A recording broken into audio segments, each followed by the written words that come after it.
어떤 열정 있는 부흥 강사 목사님이 어느 교회 집회를 가게 된 것입니다. 집회를 갔는데 첫날 저녁 집회에 사람들이 그렇게 생각보다 많이 모이지가 않았어요. 그래서 집회를 마치고 난 다음에 거기 모여있는 성도들에게 그렇게 이야기를 합니다. 내일 저녁 집회에는 모든 성도들이, 오늘 참석한 성도들이 한 사람씩 다 데리고 나와서 이 자리에 예배를 드리기를 원합니다. 꼭 그렇게 하자고 약속을 이렇게 했습니다. 만약에 한 사람이 한 사람을 데리고 오지 않으면은 강사 목사인 자기에게 권위가 없고 자격이 없으니까 자기를 목사라고 부르지 말라고 그렇게까지 이야기를 했습니다. 다들 부담이 되었지만은 한 사람씩 데려오려고 예를 썼습니다.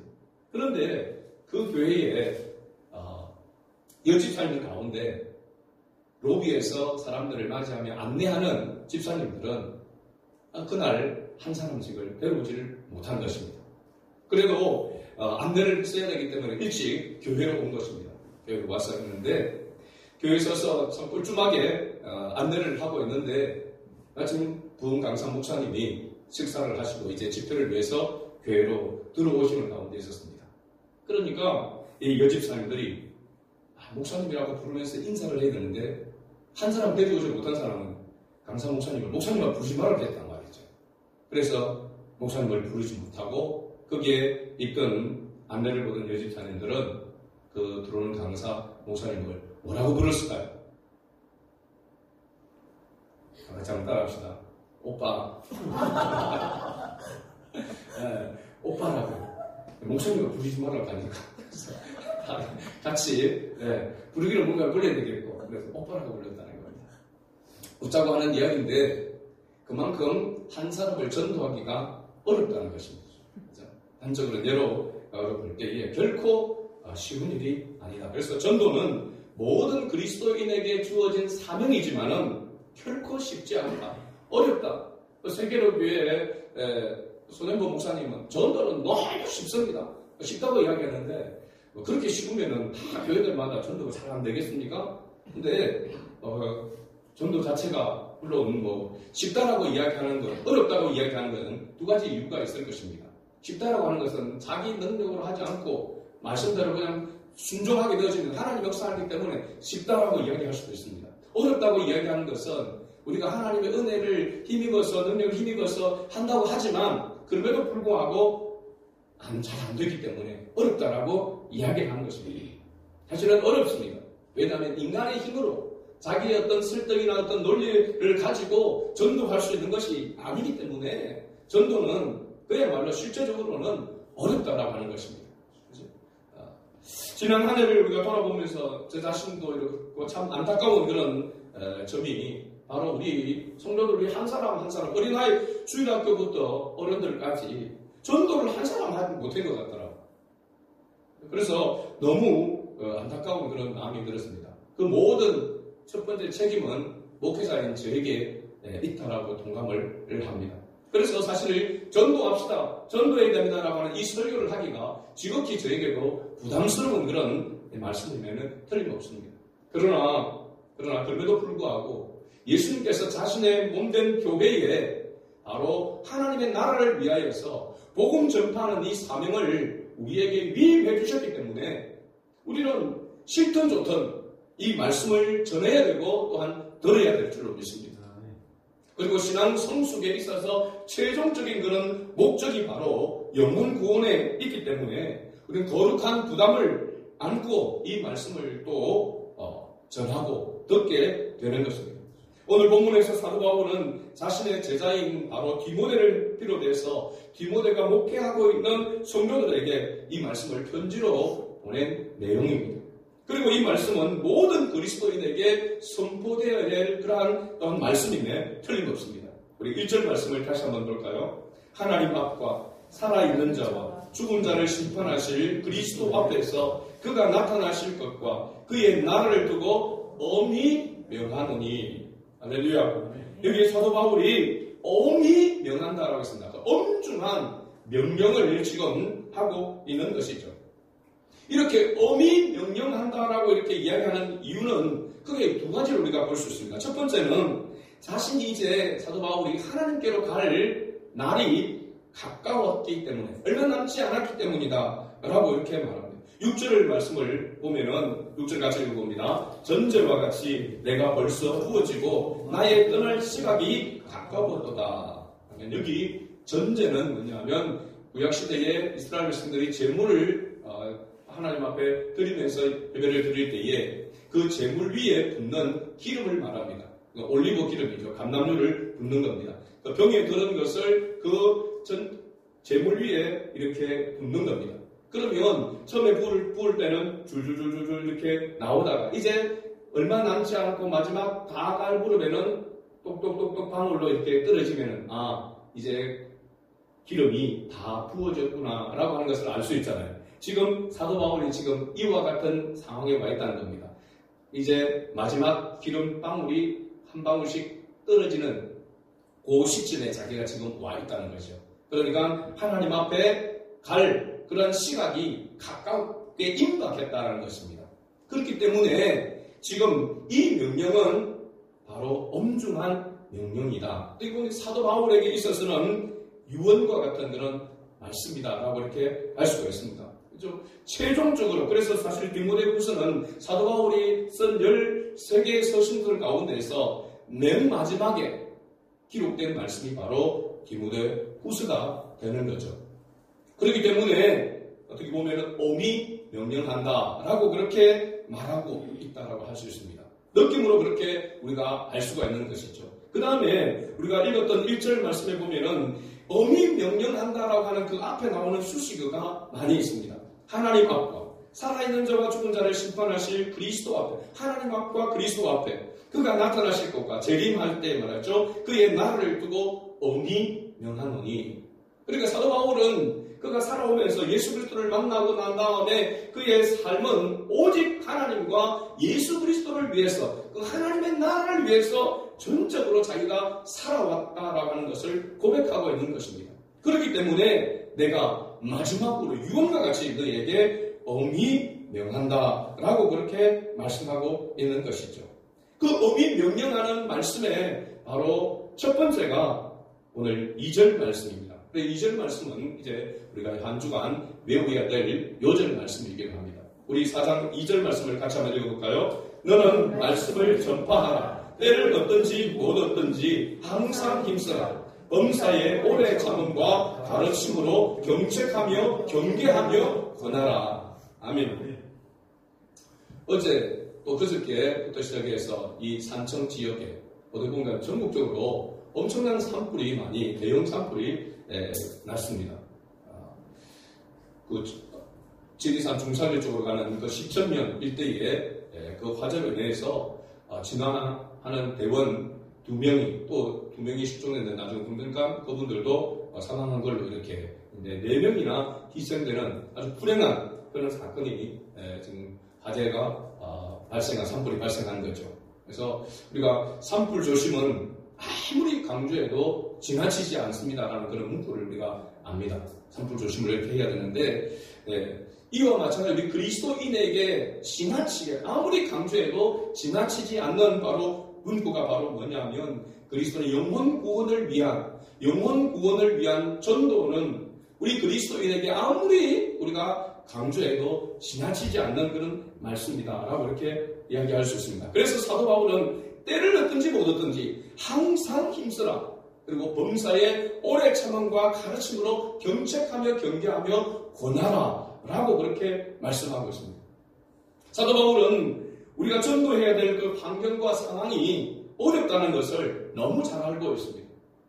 손흥부 목사님처럼 전도는 쉽습니다. 그렇게 말하지 않습니다. 전도가 얼마나 어려운지, 전도하는 것이 얼마나 힘든 일인지를 너무나도 잘 알고 있고, 또 전도해야 될 그 환경과 상황이 어떤 상태에 있는지에 대해서도 너무도 잘 인식하고 있었다는 사실입니다. 우리 3절과 4절 말씀을 같이 읽어봅니다. 때가 이르니 사람이 바른 교훈을 받지 아니하며 귀가 가려워서 자기의 사욕을 따를 스승을 많이 두고 또 그 귀를 진리에서 돌이켜 허탄한 이야기를 따르리라.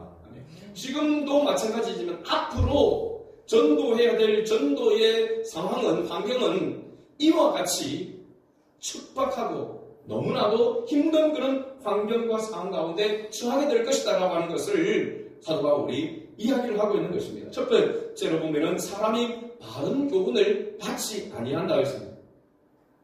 제가 제 아내를 통해서 이야기를 들을 때에 요즘은 유치원에 다니는 아이들도 말을 잘 안 듣는답니다. 그래가지고 선생님들이 말 안 듣는 아이 때문에 막 얼마나 스트레스를 받고 힘들어하는지, 그리고 아이한테 조금만 이렇게 하면은 막 부모가 찾아와가지고 선생님들한테 막 이야기하고, 그래서 뭐 선생님의 권위가 떨어진 지가 뭐 이미 뭐 유치원뿐만 아니라 학교에서도 마찬가지고, 뭐 세상 속에서의 그 권위가 떨어졌다라고 하는 것도 마찬가지지만 이제는 교회 안에서도 권위가 떨어지는 것 같습니다. 목회자의 말을 잘 듣지 않습니다. 자기가 선택해서 취하는 그런 모습들이 많습니다. 그렇다고 해서 물론 맹목적으로 복종하라는 것이 아니라 하나님의 진리의 말씀, 하나님의 말씀의 권위에 대한 복종과 순종이 반드시 있어야 될 줄로 믿습니다. 그러나 지금 세상은 점점 더 그런 권위적인 그런 말을, 절대적인 그런 진리에 대해서 순종하지 않으려고 거부하려고 하는 그러한 지금 바탕이 알려지게 된다는 것입니다. 두 번째는 귀가 가려워서 자기의 사역을 따를 스승을 많이 두고, 여기 귀가 가렵다는 건 여러분 뭐 귀에 기지가 많이 있어서 가렵다는 것은 아니겠죠, 그렇죠? 듣기 좋고 자기를 즐겁게 하는 말에 쉽게 동의한다는 뜻입니다. 그러니까 사람들이 복음을 자기 마음대로, 자기 마음에 맞는 대로 그렇게 취하려고 한다는 사실입니다. 교회를 가면은 하나님의 절대적인 말씀, 하나님의 말씀에 자신을 쳐서 복종시키는 것이 아니라 자기가 원하는 대로 취사 선택을 하려고 하는 그런 가운데 있다라고 하는 것입니다. 세상 사람들은 뭐 말할 것도 없죠. 요즘 아이들을 보면은 어른이나 아이들이나 휴대폰에서 눈을 떼지 못합니다. 자기가 원하고 자기가 관심 있는 부분들을 찾아가면요, 저도 신기하더라고요. 이게 CCM이나 이런 노래를, 그 찬양이라는 걸 들게 되어지면 거기에 또 비슷한 노래들이 막 뜨더라고요. 썸네일들이 뜬단 말이에요. 그러니까 이게 자기가 원하고 관심 있는 분야를 갈 때에 이게 조금만 안 좋은 쪽으로 가게 되면 안 좋은 것들이 계속해서 그게 뜬단 말이죠. 그럼 거기에 미혹되어서 그렇게 한번 빠지게 되어지면 계속 그쪽으로 갈 수밖에 없는 심각한 문제를 이야기하게 되는 겁니다. 우리 어른들도 마찬가지지만 우리 자녀들도 유튜브나 이런 걸 보면서 아이들이 어디에 관심을 가지고 있는지 봐야 됩니다. 단순히 막 게임만 하면 양반입니다. 그렇죠? 그러나 다른 이상한 데를 들어가서 이상한 것에 물들어서 이상한 방향으로 가게 되어지면 나중에 끄잡을 수 없는 그런 상태에 이르게 되는 것입니다. 그래서 우리도 주일학교 아이들한테 제가 오늘 음포를 놨습니다. 요절 안 해오면 교회에서 세분을 못하게 할 거야. 말은 그렇게 했지만 제가 못하게 한다고 못하겠습니까? 교회에서 그런 생각이 듭니다. 아이들이 카페에서 이제 지금 주일학교 마친 애들은 있단 말이죠. 그러면 열심히 지금도 막 합니다. 게임 합니다. 그래서 우리가 식사하러 내려갔을 때도 막 이렇게 하고 있는 그런 모습을 보면서 이거 교회에서는 이 게임을 금지해야 되나 라고 하는 마음이 막 그 생각이 만큼 올라왔다가요. 교회 밖에 가서 뭐 하는 것보다는 그래도 낫지 않겠나. 교회까지 왔는데 하지 말라면 애들 교회까지 안 오면은 그나마 말씀을 들을 수 있는 그 기회조차도 가지지 못하니까 어떻게 해야 되나. 소리만 좀 줄여야 게임할 때. 그렇게 제가 이야기를 하고 마는데 남녀노소를 불문하고요. 지금 뭐 연세 많으신 분도 예외가 아닙니다. 모두가 다 휴대폰, 유튜브나 이런 것에 많이 빠져 있습니다. 여기에 사도 바울이 이야기할 기가 가리워서 자기의 사역을 따를 스승을 많이 두고 단순히 이단이나 사이비에 빠져가지고 극액적으로 가는 그런 사람들 뿐만 아니라 일반적인 우리들도 그와 같은 지금 유혹과 미혹에 사로잡혀 있고 거기에 물들어 있다는 것입니다. 이런 환경 속에서 우리가 전도한다라고 하는 것, 이 전도의 명령을 따른다라고 하는 것이 정말로 쉬운 일이 아닙니다. 그렇기 때문에 전도를 못하는 겁니다. 사실은 지금. 이런 어려운 환경과 상황임을 사도 바울은 너무나도 잘 알고 있었습니다. 또 예측하고 있었습니다. 앞으로는 더 할 것이다라는 것도 알고 있었던 것입니다. 그러나 오늘 뭐라고 말씀하고 있습니까? 그러나 너는 모든 일에 신중하여 고난을 받으며 전도자의 일을 하며 내 직무를 다하라 라고 말씀하고 있습니다. 지금 전도할 수 없는, 전도하기가 너무나도 힘든 그런 환경과 상황 속에 있는 것은 틀림없지만, 그러나 너는 모든 일에 신중하며, 여기 신중하다는 말은 이전에 성경의 번역에 보면 근신하여 라고 했습니다. 이 말은 뭐냐면 술을 절제한다라고 하는 그런 의미가 담겨져 있습니다. 그러니까 이 구절을 보면 경계심을 가지고 자기를 지켜 자제하며 끝까지 충성하라라고 하는 그런 바로 의미입니다. 이러한 삶을 살아가는 것은 우리가 원래 가진 것으로는 불가능한 것입니다. 그렇기 때문에 우리가 안 된다라고 이렇게 말할 수밖에 없고 어렵다라고 밖에 말할 수 없는 것입니다. 그러므로 사도 바울은 이런 어려운 환경과 상황 속에서도 하나님께서 우리에게 위임해 주신 이 전도의 사명을 감당해야 되기 때문에 우리의 힘으로는 불가능하지만 안 된다고 할 수밖에 없지만 그러나 오직 성령의 충만함을 받으라고 이야기하고 있습니다. 우리가 잘 아는 사도행전 1장 8절에 보면 오직 성령이 너희에게 임하시면 너희가 권능을 받고 예루살렘과 온 유대와 사마리아와 땅끝까지 이르러 내 증인이 되리라 하시니라. 할렐루야. 증인이 되는 삶, 그것이 바로 교회에 주님께서 위임해 주신 사명이고 우리에게 위임해 주신 사명인데 우리가 가진 그런 어떤 달란트나 우리가 가진 어떤 그런 능력을 가지고 주님의 복음을 전할 수는 없다라고 말하고 있는 것입니다. 성령이 너에게 임하시며 하나님의 영이 우리에게 충만해야만 복음을 전할 수 있고 또 이 사명을 감당할 수 있다라고 하는 것입니다. 그렇기 때문에 저는 전도의 출발은, 전도의 시작은 바로 말씀과 기도라고 생각합니다. 따라서 전도의 시작은 말씀과 기도입니다. 너무나도 잘 알고 우리가 아는 그런 말씀이지만 전도를 하려고 하면은 우리가 그냥 뭐 직장에서나 교회 한번 와봐라, 교회 가면 좋다 이렇게 이야기할 수 있지만 진짜 진심으로 성령의 이끌림 받아서 복음을 전하는 그런 전도자가 되려고 하면은 반드시 성령의 충만함을 드리게 될 줄로 믿습니다. 말씀과 성령으로 충만해야만 나가서 복음을 전할 수가 있는 것입니다. 담대하게 복음을 전할 수가 있는 것이죠. 사도 바울은 자신이 전도자로서의 직무를 다하기 위해서 크게 두 가지에 힘썼다라고 그렇게 7절 그렇게 말씀하고 있습니다. 7절로 8절에. 첫 번째 7절의 말씀을 보면 나는 선한 싸움을 싸우고 나의 달려갈 길을 마치고 믿음을 지켰으니 라고 했습니다. 여기 선한 싸움은 예수 그리스도의 복음을 전하는 일을 말하고 있습니다. 이 복음을 전하는 일을 하기 위해서 선한 싸움을 싸웠다라고 하는 이 싸움을 싸웠다는 이 표현은요, 병사가 전쟁터에 나가서 적과 싸우는 그것을 말하고 있습니다. 병사가 전쟁에 나가서 자기 목숨을 지키기 위해서 적과 싸우기 위해서 하려면 목숨을 바치며 목숨을 내놓고 처절하게 싸워야 하는 것입니다. 바로 우리가 복음을 전하는 이 일을 위해서는 하나님 나라를 위해서는 목숨을 내놓고 병사와 같이 싸우는 싸움이 필요하다라고 말하고 있는 것입니다. 사도 바울은 그렇게 자기가 살았다, 그렇게 살아왔다라고 그렇게 고백하고 있습니다. 그 다음에 두 번째는 믿음을 지켰다라고 그렇게 고백하고 있습니다. 믿음을 지켰다. 이 말은 뭐냐면 마치 운동장에서 다름질하는 선수가 그 모든 룰을 정확하게 지키면서 목표 지점에 돌아왔다는 것을 말하고 있습니다. 믿음을 지켰다라고 하는 것은 그냥 믿음을 지킨 것이 아니라 철저하게 하나님의 말씀을 따라서 진리를 따라서 살아왔다라고 하는 것을 말하고 있습니다. 오늘 사실은 어려운 환경과 여건 가운데서 우리가 전도를 그럼에도 해야 된다, 할 수 있는 능력을 하나님께로부터 받아서 이 일을 해야 된다라고 이야기하는데 그 가운데 우리가 하지 못하는 이유가 바로 뭐냐면 우리의 믿음을, 자기의 믿음을 지키지 못하기 때문에 그렇습니다. 오늘날 많은 그리스도인들이 믿음을 지켜내지 못함으로 말미암아 전도자의 직무를 다하지 못하고 있는 것입니다. 자기의 믿음을 지켜내지 못하면서 어떻게 다른 사람의 영혼을 구원해낼 수 있겠습니까? 선한 싸움을 싸우지 않는데 어떻게 믿음을 지켜내고 그 사람을 구원할 수 있겠습니까? 우리의 싸움은 혈과 육이 아니라고 성경이 말씀했습니다. 오직 예수 그리스도를 옷 입고 성령의 도우심을 힘입어야만 우리가 이 싸움을 싸울 수 있고 승리할 수 있다라고 말씀하고 있는 것이죠.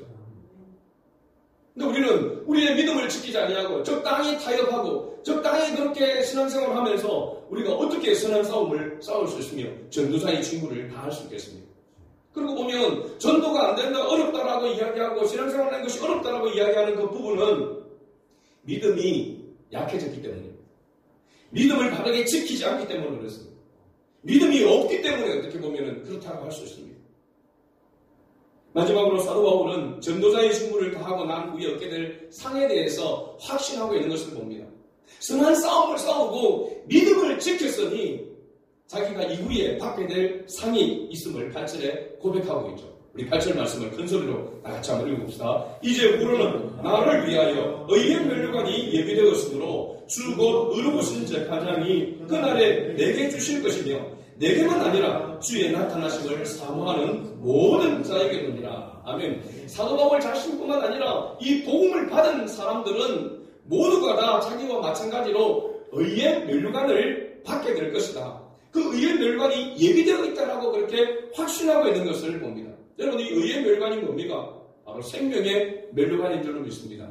금이나 다이아몬드로 만들어진 면류관이 아닙니다.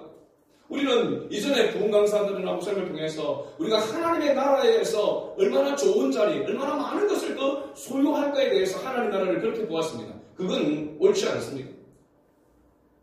하나님의 나라, 우리가 하나님의 나라에서 구원의 면류관, 이 의의 면류관, 생명의 면류관을 받아 쓴다라고 하는 것은 이미 끝난 것입니다. 더 이상 필요가 없는 것입니다. 더 이상 부족함이 없는 것입니다. 우리가 하나님의 자녀가 되어서 하나님과 함께함에 있어서 부족함이 어디 있겠습니까? 그래서 우리가 지난주에 다윗의 고백을 들었지 않습니까? 여호와는 나의 목자시니 내가 부족함이 없으리로다 했습니다. 다윗이 부족함이 없는 사람이었습니까? 엄청나게 그의 인생의 모든 순간순간이 고난과 고통과 어떻게 보면 우한 덩어리로 있는 그런 인생이었습니다. 그럼에도 불구하고 다윗은 내가 부족함이 없다라고 이렇게 고백했습니다. 그건 뭐라고 얘기했습니까? 그 모든 고난의 골짜기에서, 사망한 음침의 골짜기에서 하나님의 임재를 맛보았기 때문이라고 했습니다. 그러면 우리가 하나님의 나라에서 더 이상 우리가 더 누리고자, 더 많은 것을 얻고자 하는 그런 것은 하나님의 나라에 대해서 잘못 알고 있는 것입니다. 하나님의 나라 천국은 그야말로 그 나라 자체에서 만족함이 있는 것입니다. 부족함이 없는 것입니다. 그래서 우리가 요한계시록을 말씀을 보면서 요한계시록에서 구원받은 성도들, 이 의의 면류관을 쓴 성도들이 어떻게 합니까? 궁극적으로 그 의의 면류관을 벗어서 누구에게 던집니까? 바로 이 의의 면류관을 얻게 해주신 예수 그리스도 어린 양께 그 면류관을 던지면서 뭐 했습니까? 경배하는 것입니다. 거룩하다, 거룩하다, 거룩하다. 그 어린 양이신 예수 그리스도를 찬양하고 경배하는 것만이 하나님의 나라에서 해야 할 일이라고 하는 것을 우리가 요한계시록에서 봅니다. 그러니까 하나님의 나라에서 우리가 이 땅에서 열심히 봉사하고 헌신하고 하나님 나라에서 많이 싸우면 그 나라에 가면 맨손에 살고 또 좋은 면류관을 쓰고 그러지 못하면은 개털모자를 쓴다고 하는 그 말은 거짓말입니다. 성경에 그렇게 없습니다. 하나님 나라는 그렇지 않습니다. 하나님 나라에 가서까지 차별해 있는 것이 하나님 나라면 누가 가려고 하겠습니까? 아무런 부족함이 없는 만족한 행복한 것이 바로 하나님 나라인 줄 믿습니다. 주님과 함께함이 복인 것입니다. 그러면 이 땅에 우리가 그리스도를 위해서 이 복음을 위해서 헌신하고 수고하고 애쓰면서 당하는 그 모든 것들에 있어서의 상급은 뭘까요? 그건 하나님의 나라에서 의의 면류관을 받는 것으로 다 보상이 되지만 이 땅에서의 그 보상은 뭘까요? 저는 다윗의 경우를 보면은 하나님의 임재입니다. 여러분 전도를 해보면은 전도하면서 하나님이 나와 지금 함께하고 있고 나를 통해서 이 영혼에게 이 사람에게 지금 하나님의 나라가 증거되어져 있고 그 사람에게 하나님의 나라가 임하게 되는 것을 경험하게 된다면 여러분 전도에 더 힘을 내어서 전도에 힘쓰게 될 줄로 믿습니다. 사실은 성령의 충만함을 우리가 받아야 될 궁극적인 목적이 바로 이 복음 전함에 있어서 필요한 것입니다. 그래서 사도행전을 우리가 성령행전이라고 이야기하고 있는 것은 하나님의 나라를 위해서 나아감에 있어서 가장 필요한 것이 바로 성령의 역사이기 때문에 그렇습니다. 그러니까 우리가 이 성령의 역사를 적혀놓고 그것을 뒤로 하고 우리가 어떻게 우리의 힘으로 우리의 가진 능력으로 전도한다라고 말할 수 있겠습니까? 불가능한 것입니다. 그렇게 했다고 하면은 내가 이 전도했는데 내가 이 사람을 쳤는데 또 자기가 높임을 받으려고 할 것입니다. 그러나 하나님의 전적인 은혜로 성령의 역사로 생명의 구원이 이루어지는 것을 경험하게 되어지면은 하나님의 은혜요, 하나님의 역사, 성령의 역사라고 그렇게밖에 고백할 수밖에 없는 거죠. 그 은혜를, 그 고백이 곧 뭡니까? 이 땅에서 우리가 전도자로서의 직무를 행하면서 얻는 상급인 것입니다. 하나님이 나와 함께하고 있다는 것, 하나님의 임재하심이 나와 함께하고 있다는 것, 하나님이 지금 나와 동행하고 있다고 하는 것을 경험하는 것이 전도자로서 이 땅에서 받을 수 있는 저는 상급이라고 생각합니다. 다른 무엇을 더 얻고자 내가 전도에 힘쓰고 많은 사람을 주께 이끌면은 하나님께서 승진하게 해주시고 더 많은 이 땅에서 필요한 것들을 하나님께서 채워주실 것이라 그 목적으로 전도하는 것은 잘못입니다. 그건 아닙니다. 하나님의 나라는 그 어느 것과 비교할 수 없는 가치가 있는 것인 걸 믿습니다. 다윗이 여호와는 나의 목자시니 내가 부족함이 없으리라고 한 이 고백이 우리의 날마다 삶 속에서 있어야 될 줄로 믿습니다. 사도 바울과 같이 내가 선한 싸움을 싸우고 나의 달려갈 길을 마치고 믿음을 지켰으니 이 고백이 오늘 우리에게 있기를 원합니다. 말씀의 결론을 맺습니다. 저는 예수가 그리스도이심을 믿고 성령 충만함을 덧입었을 때에 정말 썩은 냄새 나는 이제 죽을 날만 기다리고 있는 사람을 만나서 전도한 적이 있습니다. 정말 코를 찌르는 그 냄새, 썩은 냄새 나는 그 방에 들어가서 전도를 했던 적이 있습니다. 도대체 어떻게 그런 용기가, 그런 담대함이 있었는지. 그러니까 성령에 충만했다라고 이렇게 말할 수밖에 없습니다. 그 사람에게 전도했을 때에 그 눈빛이, 살기 어린 그 눈빛이 아직도 기억이 납니다. 그러나 복음을 통해서 그가 그 눈이 바뀌어지면서 예수가 그리스도이심을 믿게 되어지고 그 인생이 그 완전히 죽음 직전에서 고침을 받고 다시 살아나는 젊은 새내기였습니다. 이혼을 당하고 이제 시골에 와서 그 컴컴한 방에 요강을 방에 던져놓고 시골의 어른들이 부모들이 챙겨줄 수 없으니까 캔에 들어있는 죽국을 방바닥에 그냥 던져놓고 배고프면 먹고 싶어 먹고 그러다가 죽는 그런 마지막 막다른 길에 있는 그 사람에게 복음을 전했던 적이 있습니다. 그래서 그 부모님이 그 딸이 새로 살아나고 새 인생을 살게 된 것에 감사해서 제가 개척을 할 때에 감사한금을 보냈던 것입니다. 그러나 저는 이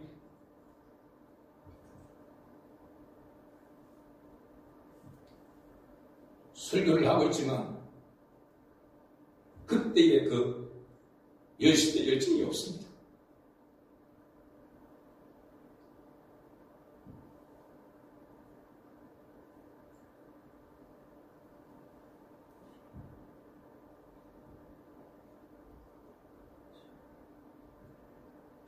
사도 바울은 너희는 나를 본받는 자가 되라고 했습니다. 목회자는 이렇게 말할 수 있어야 합니다. 근데 저는 나를 본받으라고 이렇게 말할 수가 없습니다. 죄송하고 너무 미안합니다. 그러나 다시 은혜를 구하기 위해서 나아가고 있습니다. 여러분들은 전도자의 직무를 다하기 위해서 어떤 삶을 살아가고 있습니까? 저와 같이 그 담대함과 열정이 식어져 있다고 한다면 저와 함께 다시 말씀과 기도 앞으로 나아갈 수 있기를 바랍니다. 아멘. 네.